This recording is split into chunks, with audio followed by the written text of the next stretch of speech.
And we're back with Ari the Scarred. Now, in our last encounter, we came across an axe hanging from the wall, which bid us wield it. Now, I was concerned that that would mean we wouldn't be a seer anymore, because I thought the axe was a key item, and our key item is the yew staff. And if we had a new key item, we could only keep one, and this was the item that was calling us to wield it, and we couldn't resist it. However, when I looked into the warrior class, the key item is the lindenwood shield, not the axe, so we can stay a seer.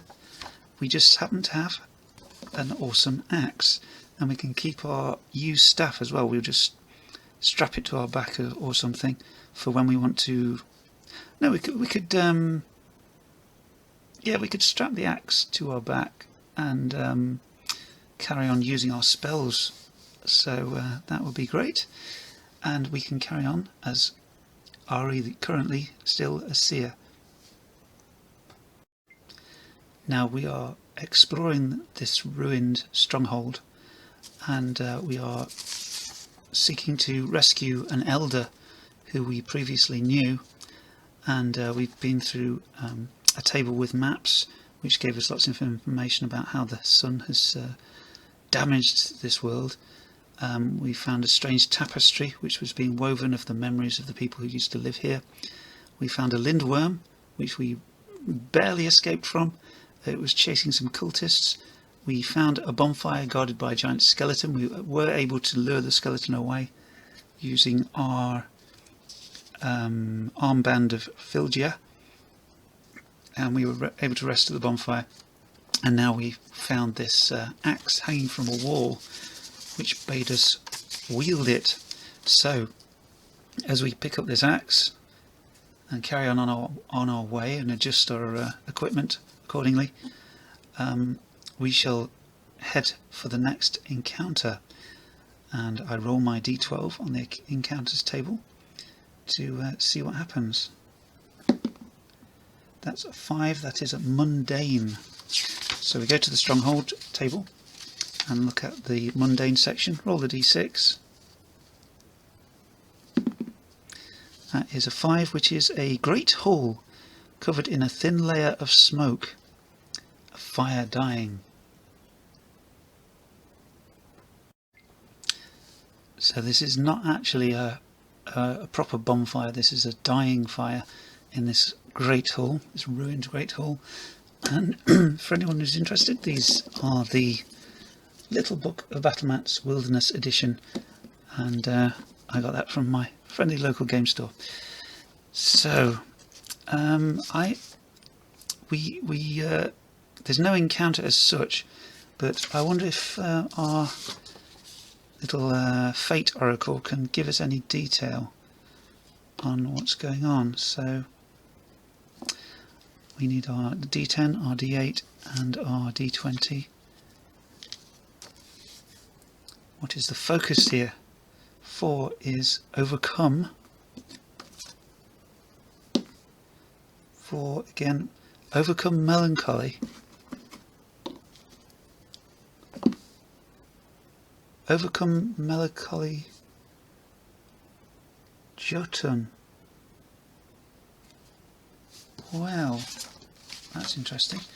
Overcome melancholy Jotun. I'm pronouncing that wrong, of course. Jotun. Okay, we've got a fire Jotun, tall and broad like other Jotun, with flaming hair and eyes, arrogant and quick to anger. Usually human-like but much taller and broader, intelligent and peaceful, slow to anger. Well, we don't meet an NPC here, as mentioned in the encounter. Well, not mentioned, but there's no NPC in the encounter, but somehow we are overcome melancholy Jotun.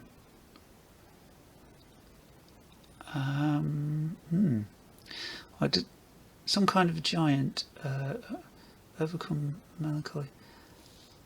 I guess it's just not necessarily Jotun, but as we see the dying fire, and we're sort of depending on bonfires right now, we are sort of overcome with melancholy, and I think we may need to make a spirit roll.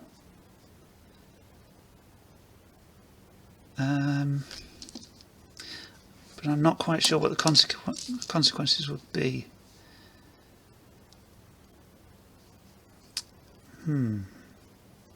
I'll make a spirit roll anyway and see what happens.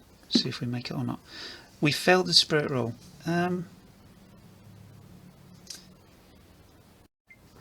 Yeah, luckily in Runecairn there is a mechanic called omens, and I think it would make sense that as we failed the spirit roll we experience an omen. So we're going to roll this d8. 6. As if the dead of winter you see your breath billow in a misty cloud. Sort of ties in with the fading bonfire. As the heat drains from your body, make a strength save. If you fail, gain 2 points of fatigue from the cold. So we'll do a strength save. We get 17. We gain 2 points of fatigue. That is terrible. So from experiencing this great sorrow and seeing the dying bonfire, or that's not, not a full-on bonfire that we can use, we gain 2 points of fatigue, and we will need to rest from that, I think, but we can't rest at this bonfire in the normal way because it's not a proper one. So yeah, we experience an omen and it chills us to the bones as we're overcome with a giant melancholy. And we move from the Great Hall into another area of this ruined stronghold, and it's a treasure. Wow, that's awesome. I would like it to be some armour, but we'll see what we get. 5, that is a kite shield wrapped in leather furs. Now this kite shield is a key item, as we can see here. Oops, there we go. We do need some armour, but we don't want to become a full-on warrior or anything, because that would mean we can only have one key item. Ooh dear. This is tricky. Do we want to go full warrior and relinquish our used staff and our spells, or would we rather, and it's a bulky item as well, so I don't think I'm going to take this shield. I'm going to hold on and try and find some armour later on to get our defence up, but yeah, I'm just going to leave this kite shield here and carry on as we are, I think.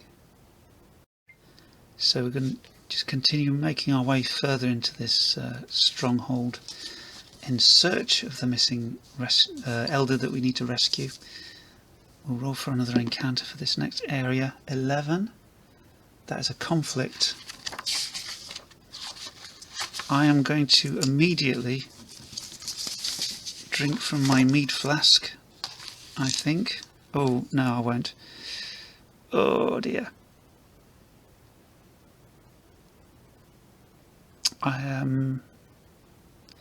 We'll see how we go. We'll see what the conflict is.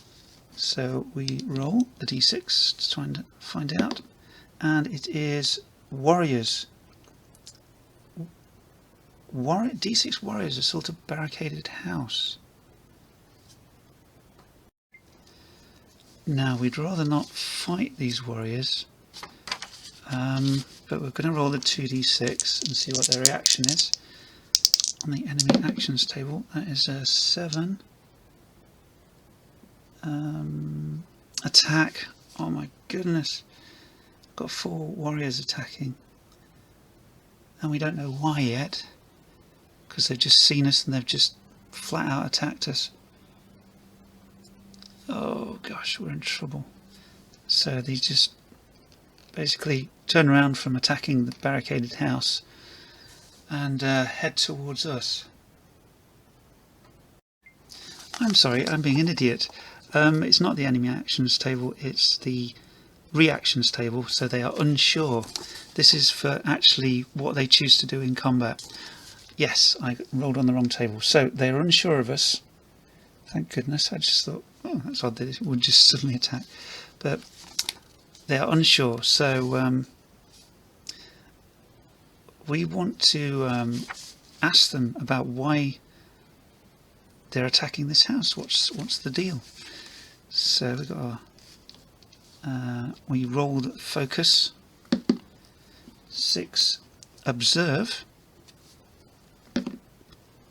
bleak,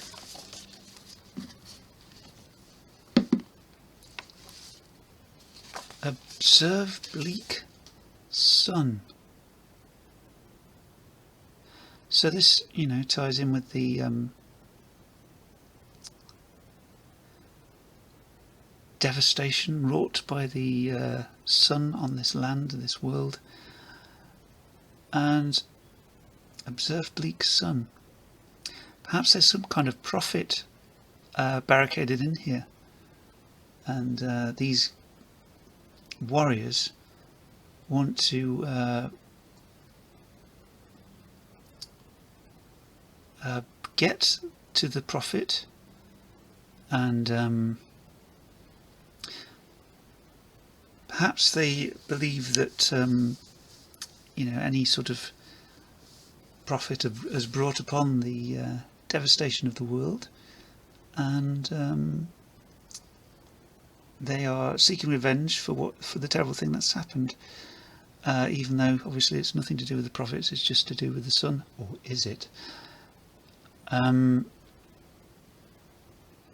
So I'm going to try and reason with them and say, look, can we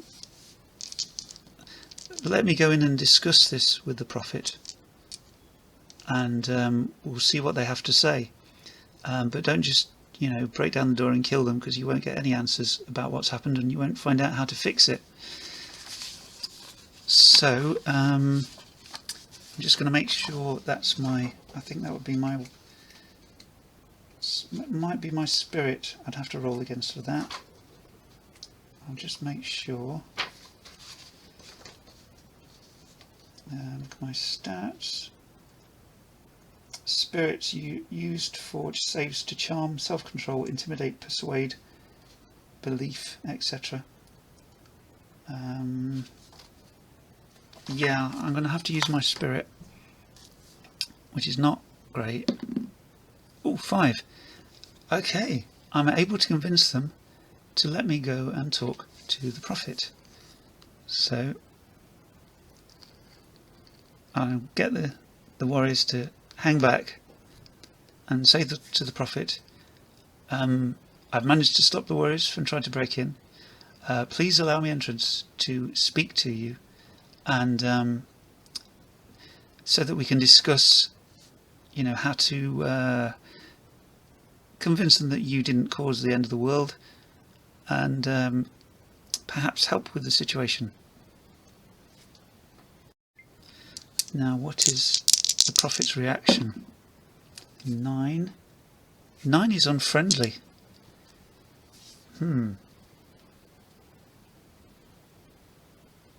Okay. What if I take away 1 from my spirit and make a spirit roll to try and convince him? Yes. But he's, obviously unsure. I'll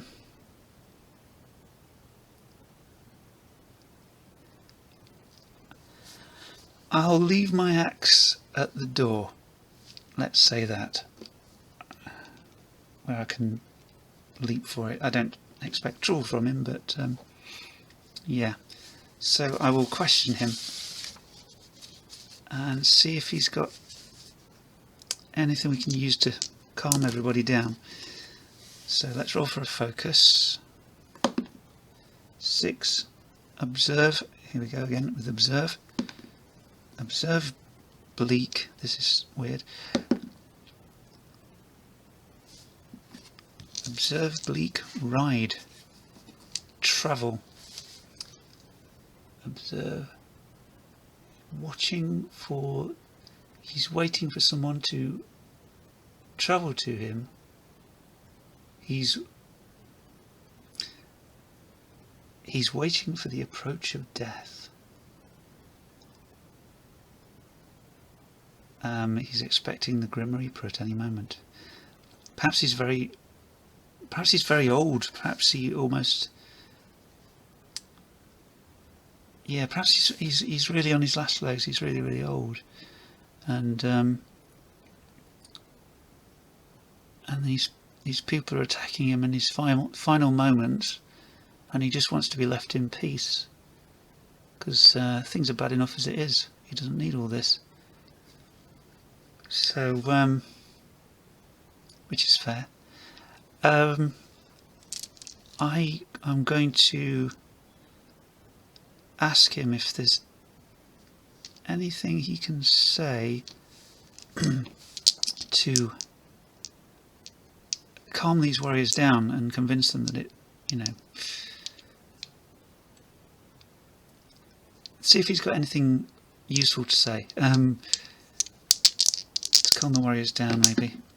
3 is favour with complications.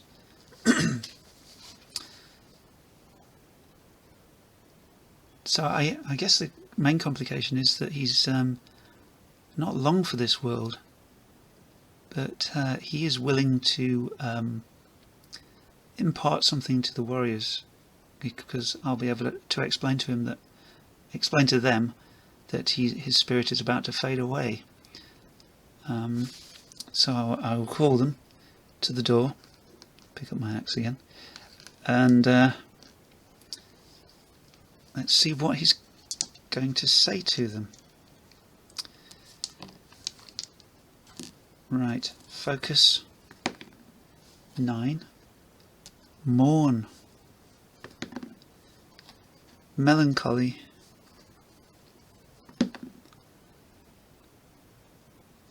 Mourn, melancholy, magic.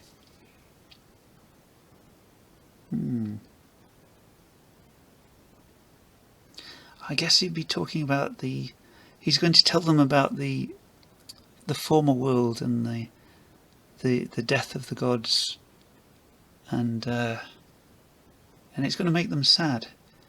And he'll say that what happened to this world destroyed all the things that were good, and all the hope and all that. He's laying it on thick a bit. And these warriors are very sorrowful about what he's saying, and so they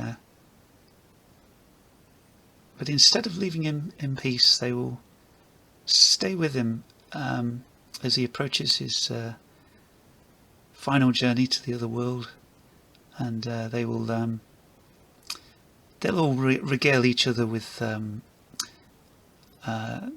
memories that they've recovered, and try and bolster each other's spirits as this prophet reaches the end of his life. And I'm going to leave them to it and move on to the next encounter.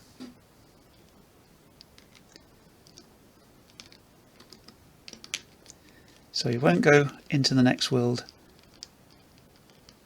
stuck on his own. He'll have his new comrades that he's just met, who tried to batten down the door, but he's explained to them, the good things about the old times, and it wasn't the prophet's fault that the world was changed. So they'll act as a vigil as he departs.